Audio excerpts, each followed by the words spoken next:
বিগত আওয়ামী লীগ সরকারের আমলে নেয়া 5G রেডিনেস প্রকল্পে অর্থ ছাড়ের ব্যাপারে দুর্নীতি দমন কমিশনকে প্রধান উপদেষ্টার তথ্য প্রযুক্তি বিষয়ক বিশেষ সহকারী ফয়েজ আহমেদ তৈয়বের দেয়া ডিউ লেটার নিয়ে চলছে আলোচনা সমালোচনা। এটা সম্পূর্ণ একটা অপব্যাখ্যা। বিষয়টির ব্যাখ্যা দিতে সোমবার ফরেন সার্ভিস একাডেমিতে সংবাদ সম্মেলনে ফয়েজ আহমেদ বলেন, দুদকে চিঠি দেওয়াকে ভুলভাবে ব্যাখ্যা করা হচ্ছে। দুদকের অনুসন্ধানকে বাধাগ্রস্ত করতে নয়, বরং বিটিসিএল এর ক্যাপাসিটি সম্প্রসারণ যাতে ব্যাহত না হয় সে বিষয়টি লক্ষ্য রাখতে বলা হয়েছে। এটা সম্পূর্ণ একটা অপব্যাখ্যা। এই চিঠিতে আমি মূলত আমার যুক্তিগুলো তুলে ধরি। বিটিসিএল এর ক্যাপাসিটি সম্প্রসারণ দরকার। আপনারা জানেন যে বর্তমানে যে ক্যাপাসিটি আছে এটা জেলা পর্যায়ে মাত্র 1 জিবিপিএস। এটা দিয়ে আসলে বেটার কোয়ালিটি ইন্টারনেট সেবা দান অসম্ভব।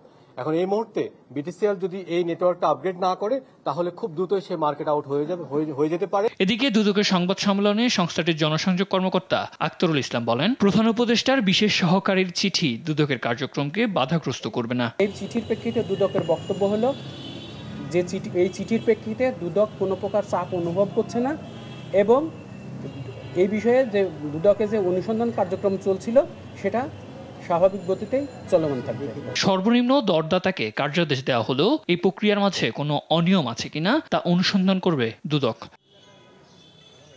সাদ আহমেদ, দেশ টিভি, ঢাকা।